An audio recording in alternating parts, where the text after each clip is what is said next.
안녕하십니까. 우리 누가복음, 루카스복음, 누가행전 전체를 묶어서 공부하는 3강입니다. 신약 원문 읽기 1장 1절에서 4절까지 우리 다시 한번 살펴보면서 조금 자세히 보려고 합니다.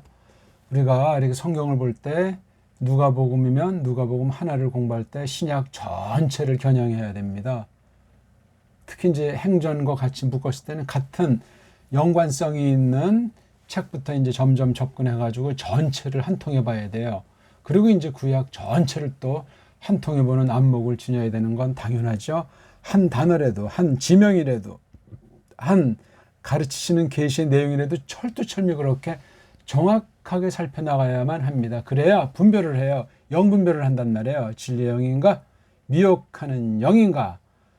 마지막 때 그런 사람들이 점점 찾아보기 어렵습니다. 배교하기 때문에 말도 아닙니다. 자, 계속 우리 한번 살펴보겠습니다. 지난 시간은 11절까지 봤는데 막 짧은 시간 동안 많은 분량을 보다 보니까 놓친 것도 많고 정확하게 설명을 못 드렸습니다. 자, 1장 1절이 한 문장이에요. 그 다음 1장 2절도 한 문장인 건 지난 시간 말씀드렸죠. 폴로이가 주어, 에페이레산이 동사. 1장 2절은 파레도산이 동사, 호이야 쭉 해서 여기 히페레타이까지가 주어. 이렇게 돼 있다고 그랬어요. 그렇죠? 그러니까 여기 카토스를 볼 때 여기 호스가 마치 뭐뭐와 같다. 마치 이런 것처럼 하면서 이 위에 1절을 강화시켜 준 게 2절이니까 1, 2절은 같이 묶는 것이 자연스럽겠죠? 예. 1절은 뭐 여기 특수하게 에페이데페르라고 하는 이 전치사라, 접속사라고 해야 될지, 접속사라고 하긴 처음부터 대뜸 나오기 때문에 조금 곤란한 거예요. 그렇죠? 그러니까 대를 먼저 하고 페르를 번역해서 데페르, 이제 또는 이제야말로 어쨌든 에페이가 어떤 그 까닭에 관련되는 것도 설명하고 아무튼 이 1, 2절 전체를 감안하고 에페이데페르자를 쓰면 되는데 전체 4절까지가 한 토막이라고 했을 때 3절에 이게 동사고 카모이가 이게 여기까지 이렇게 봐가지고 이게 주어구시를 하는 거예요. 주어구시를 하는데 여기다 3격으로 되어 있잖아요. 3격. 예? 3격으로 되어 있기 때문에 좀 이 문장 또한 특수한 문장이에요. 여기 보통 이제 애독생 그러면 독해어가 생각한다 하는 게 가장 기본이잖아요. 그렇죠? 여기 카는 카이, 또 나에게, 그러니까 또 나에게 그것이, 그가 생각한다. 근데 이게 비인칭으로 해야 이것이 잘 설명이 되죠. 그 다음 1장 4절은 hin하절이잖아요. hin하절은 요 앞에 것의 귀결이든 목적이든 그런 것을 담고 있단 말이에요. 그래서 위에 거 주어 동사가 이 안에 있잖아요. 그렇죠? 그 다음 여기도 보면 이게 에피게스, 이게 주어 동사가 이 안에 있어요. 그렇죠?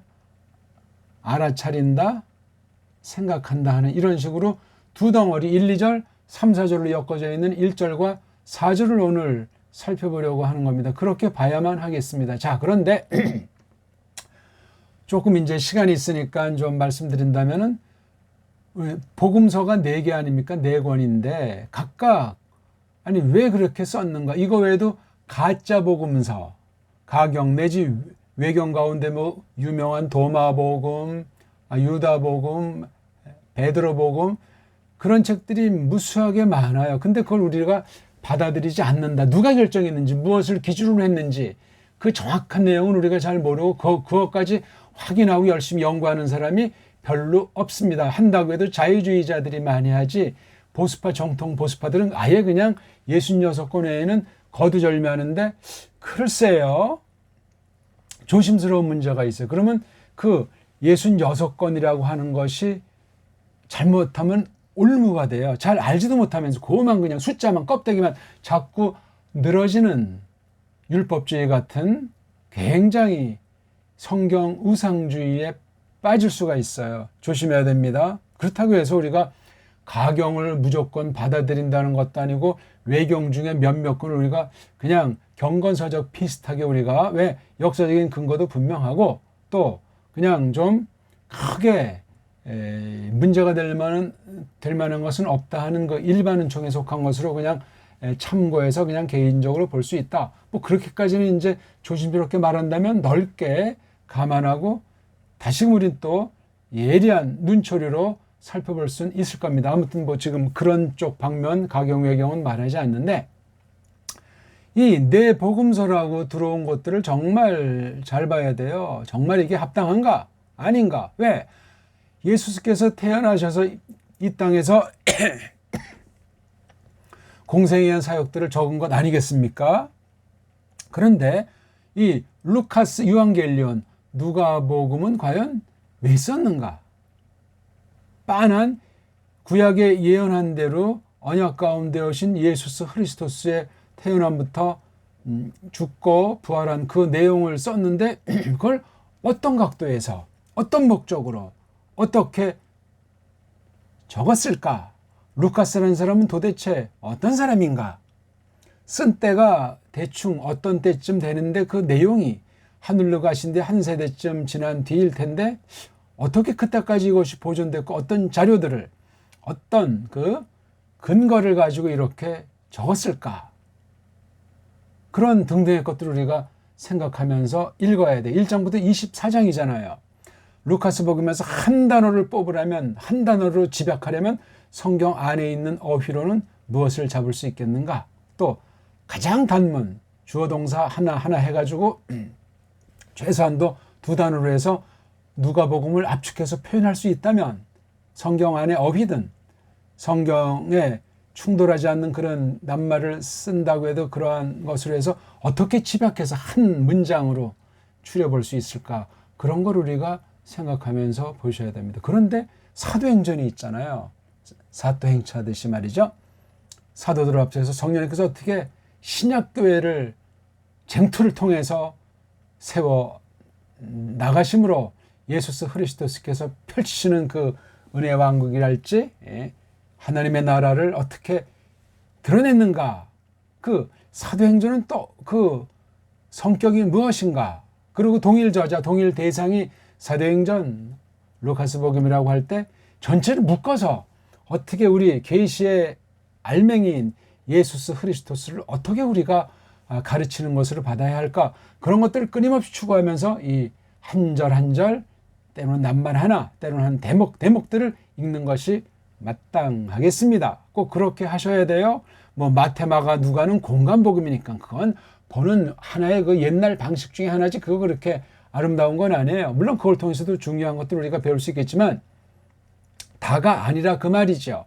하나를 보셔야 되고 누가복음은 사도행전이랑 마태복음은 마가복음이랑 한번 견져보고 그다음 바울의 그 서신들을 쭉 한번 볼 수 있으면 좋고 또 요한네스의 계시들을 5권을 묶어서 한번 볼 수 있고 등등 그런 식으로 성경을 관련된 것들을 전체를 하나하나로 집약해서 마침내 신약 전체를 한 단어로 한 문장으로 한 대목으로 이렇게 정리해 볼 수 있는 힘을 점점 길러 나가는 것이 중요하겠습니다. 그러려면 성경을 자세히 꼼꼼하게 정말 철두철미 자세하게 읽어 나가야 돼요. 메모하면서 단숨에 또는 천천히 또는 생각하면서 그게 성경 읽기와 성경 연구의 기본 자세라고 저는 확신합니다. 자,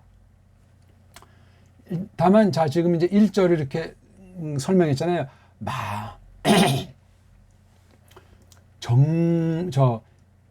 이제야말로 어쨌든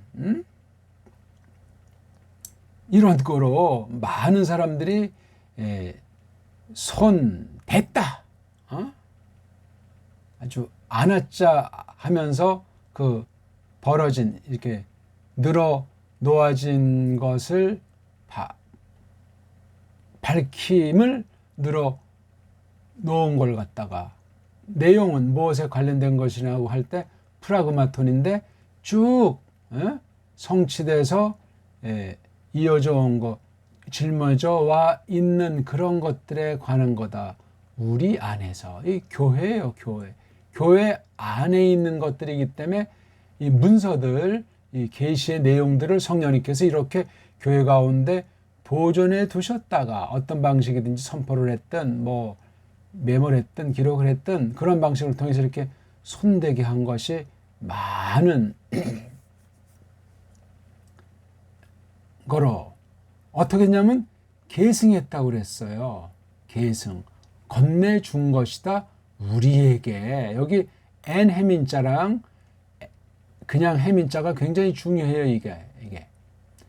그 처음부터 그 남자들이 처음부터 아웃 오브 봄꾼들이다. 예, 여기 오프트가 이게 본다는 말에서 온 거거든요. 아웃은 스스로 봤다. 아주 본 사람을 강조하는 또 휘페레타이 이건 휘포라고 하는 말에 연결된 것을 보는데 돕는다. 그러니까 본이들 그다음에 도우미들이 우리에게 전해준 거다. 계승됐다는 거예요. 그 성격이 뭐죠? 그 말씀에 관련해서 말씀에 관해서 되어진 것들. 요것들 바로 이제 아웃 오브 타이랑 휘페르타이랑 관련되는 거예요, 이게요. 그대로 이렇게 이제 손댔단 말이야. 그러니까 이 앤 해민과 해민 사이에 벌어진 이 손대기 위해서 또 뒤에 계신 밝혀됨으로 싹 늘어놓는 거예요. 목적, 기록 목적이 이거잖아요. 내용은 이거고. 그러니까 밝힘을 싹 위로 늘어 놓으려고 이렇게 한 적이 없는 일이에요. 그래서 많은 사람들이 손댔다. 정말이지. 이제야말로 어쨌든 그런 거로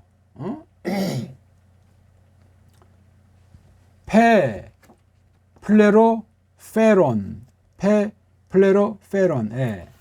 아주 가득하게 충만하게 걸머져 가지고 그렇게 걸머져 있는 상태예요. 뭐 프라그마톤 여기 지금 계시의 내용이고 프라그마톤을 밝혀내기 위해서 손댔다 그런 내용이에요.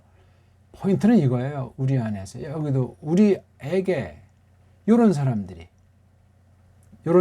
바로 말씀에 대한 거예요. 요거. 여기선 1절에서는 프라그마톤, 여기서는 로고스자를 쓴 거예요. 요거.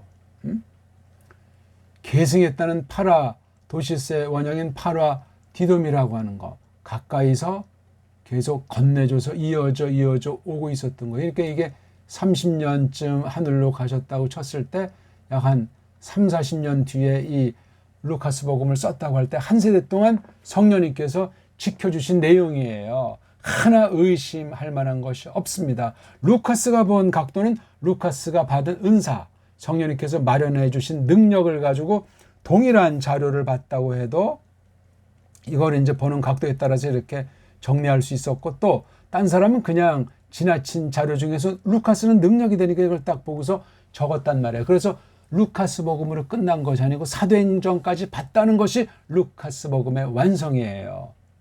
일개인 루카스라는 계시 기록자가 그렇게 전망했고 그 사이에는 바울 서신 전체가 들어가고 신약 전체가 들어가는 안목이 있는 사람이 루카스예요. 루카스. 헬렌 말로는 루카스가 되겠죠. 대단한 형제예요. 대단한 형제. 1, 2절을 간단히 봤습니다.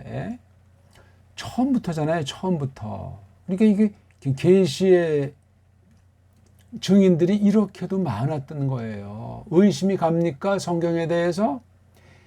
프라그마톤 자체가 문제가 이걸 밝혀가지고 싹 늘어 놓으려고 하잖아요. 이걸. 그러니까 그 피나는 계승사, 계시, 선포사, 신약교회가 얼마나 그 무서운 핍박, 무서운 죽음을 뚫고 초대교회를 형성했는가 하는 게 놀라운 거예요. 그러니까 1세기부터 3세기에 신비로운 시대예요. 초대교회 그 사도들의 제자인 속사들을 계승한 변증하로 보통 일컬어져 가지고 BC 3세기 후반까지 나가니 초대교회사 325년 니케 회의라고 하는 이런 엉터리 짬뽕 회의 그 전후해 가지고 397년 무슨 뭐 카르타고 회의에서 66권 정경을 이제 교회에서 정한 것이 아니고 확인한 거예요. 확인. 성령님께서 해놓은 걸 성령님의 감동으로 이 정도 우리가 받는다 하는 거예요. 거기에 의심 들어가면 안 돼요. 뭐 베드로 후서라든가 유다서라든가 뭐 야고보서라든가 몇몇 건들에 대해서는 히브리서라든가 의심 아닌 의심으로 이런 눈초리를 가진 무리 가진 형제들이 있습니다. 그걸 무조건 나쁘게만 보지도 말고 또 그냥 간과하지도 말고 잘 보셔야 된다고요. 내용에 대해서 성령님께서 일러주는 만큼만 보기 때문에 그런 현상이 나올 수가 있어요. 지금 우리가 성경 의심 가진 사람들처럼 그렇게 의심했다고 보면 안 됩니다. 그 앞선 교회 선생들이 정통 믿음이라고 했을 때 그렇습니다. 얘가 좀 너무나 이제 복잡해 들어가면 안 되니까. 그러니까 여기 에페이데페르도 기가 막힌 말이고 2절 초대 카토스도 기가 막힌 말이에요. 그러니까 에페이데페르를 이 카토스 1장 2절 문장이 한껏 뒷받침해 주고 있는 거예요. 그러니까 1, 2절이 그냥 한 문장이야. 1절이 주절이라면 이 2절은 종속절이에요. 전체 주절은 3절이잖아요. 3절. 그러니까 역시 1, 2절도 종속절이라는 사실을 까먹으면 안 된단 말이죠. 굉장히 루카스 문장은 고급이에요. 고급.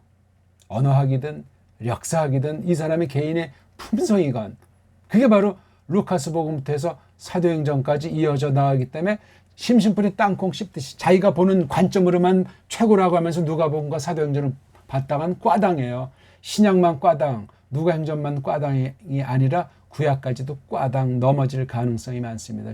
또 조심해야 돼. 많이 깨달았고 하나님 나에게 큰 은혜를 베푸셨다고 할 때 더 조심, 더 낮추고 그렇게 하지 않으면 끝장나기 십상입니다. 조심하시우다. 그래서 여기 계시라는 단어가 좀 계시로 말미암아 이루어진 실행한 일들이에요. 내용이 우리 가운데 교회 안에서 사도들을 필두로 해서 그 이후 지금까지 한 세대 동안 벌어진 그런 것들을 밝혀가지고 위로 놀라고 하는 거예요. 그러려고 많은 사람이 손댄 고로 뭐처럼 했냐니까 그 도움꾼들이 우리에게 계승한 거예요. 뭐 말씀이 된 것들, 말씀에 관련해서 된 거, 요거. 그러니까 이 교회라고 하는 거, 해민, 교회 안에서 교회에게 이 말이 너무나 중요하고 여기 많은 사람들은 요 1차 대상인 호의, 처음부터니까 호의, 요런 사람들과 동등일 수 있고, 그 다음 계승한 사람일 수도 있는 거예요, 이게. 여기도 호의가 복수고, 이것도 호의가 복수니까, 이게 동일할 수도 있고, 차이가 날 수도 있어. 근데 내용은 같은 거예요. 이렇게 봐요. 꽉 찬 거 아주 충만한, 가득한 것을 폴에 걸머져 와 있는 이 내용이에요. 그게 뭐냐면, 프라그마예요. 프라그마타. 해낸 것들, 실행들. 그러니까 이게 두 번째 성경의 제목은 프라그마톤, 이런 말로도 쓰지 않습니까? 그렇게 썼나 한번 제목을 확인해 볼까요? 사도들의 행전 그래가지고 여긴 프락세이스 했네요. 프락세이스니까 역시 프라소랑 이거 다 같은 걸 쓴 거예요. 요 프라그마톤은 두 번째 책의 제목에 해당하는 그런 대표말로 신약을 편집한 사람이 써놨어요. 프락세이스.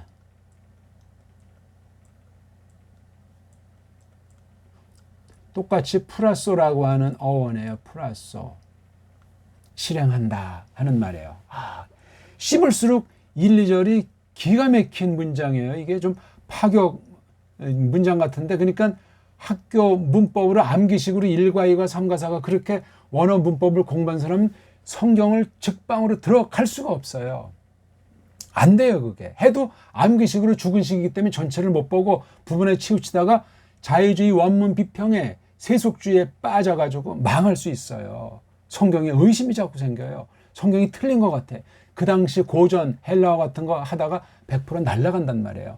조심하셔야 됩니다. 성령님께서 이끌리는 공부를 하려면은 거듭나야 되고 이런 걸 분별할 수 있어야 돼. 성경 자체를 가지고 해석한다는 대원리, 으뜸원리, 권위 있는 원리를 정말 신봉하게 해 주신다 그 말씀입니다.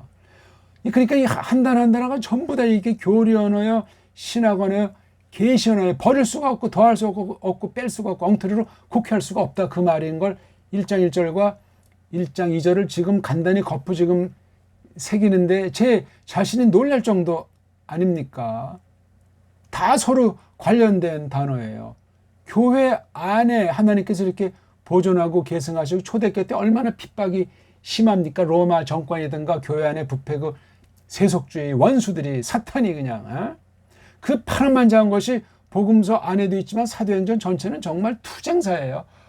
투쟁사. 하나님이 붙들지 않으면 한 사람도 살아남을 수가 없고 진리가 말살이 될 수밖에 없었던 것이 신약성경 전체가 그렇지 않습니까? 이것을 계승받은 자는 소수이기 때문에 그 16세기 대기까지 완전히 캄캄히 계속 말도 안 되는 엉터리 교회 아닌 가짜들이 교회라고 했던 거. 그 뒤에 루터, 깔뱅, 찌빙글 그런 몇몇 사람을 통해서 잠깐 성경을 드러냈던 거예요. 성경을 선포해서 예수스 그리스도스가 어떤 분인지를 외쳤고 그 보이는 교회, 안 보이는 교회가 그냥 잠시 한 세대쯤 됐을까? 1세기도 안 되는 것 같아요. 루터부터 깔뱅까지 해도 뭐 2세대 정도 되겠습니까? 깔뱅이 등장해서 정리해서 미흡하지만 완성을 해놓은 뒤에 이미 또 급전시가 지금까지 500년을 엉망진창으로 진리가 밟히고 있는 거예요. 이걸 모르면 아무것도 안 해요.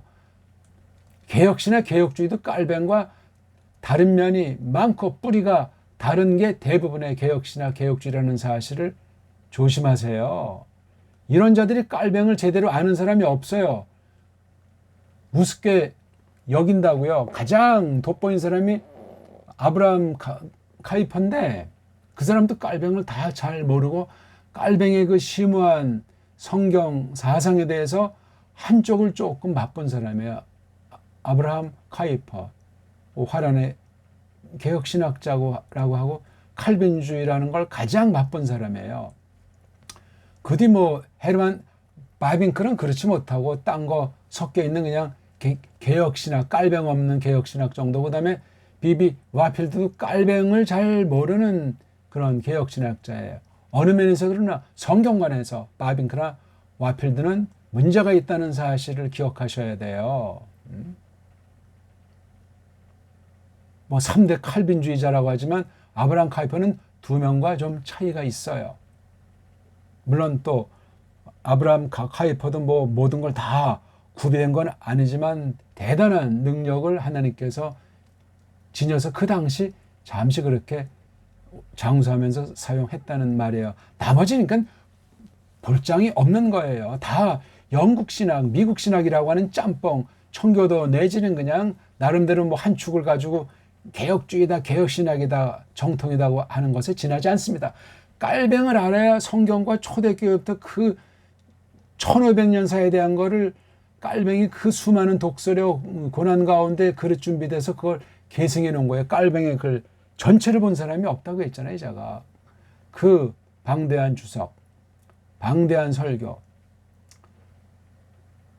그 다음 깔뱅이 지은 그 제네바 교회 교리문답부터 해서 그 이른바 기독교 강요를 하고 하는 것까지, 그 다음에 수많은 논문들, 그 다음 수많은 편지, 직접 쓴 3,000원 통이 넘는 이거 전체를 섭렵하셔야 돼요. 이것만이 문제가 아니에요. 교회를 말씀 선포로 하고 교회법, 교회 규칙을 마련했다는 사실을 잊어먹으면 안 되고, 예?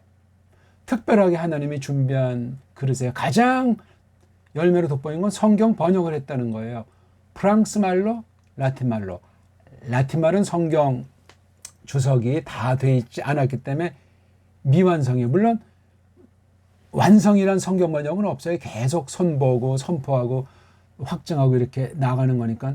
프랑스 성경도 자기 그 사촌 형이 한 거 이제 손보다 그 형이 이제 이 젊은 날 살해당한 뒤에 요절한 뒤에 계속해서 말씀 선포 가운데 주석 가운데 계속 검증한 게 깔뱅 프랑스 말 성경이에요. 요거 이런 전반을 모르면 칼빈을 모르고 그걸 칼빈주의라고 말할 수가 없습니다. 전 이 전반에 대한 거 관청하는 사람을 만난 적이 없어요. 현재 세계 신학계에 있지 않다고 봐요.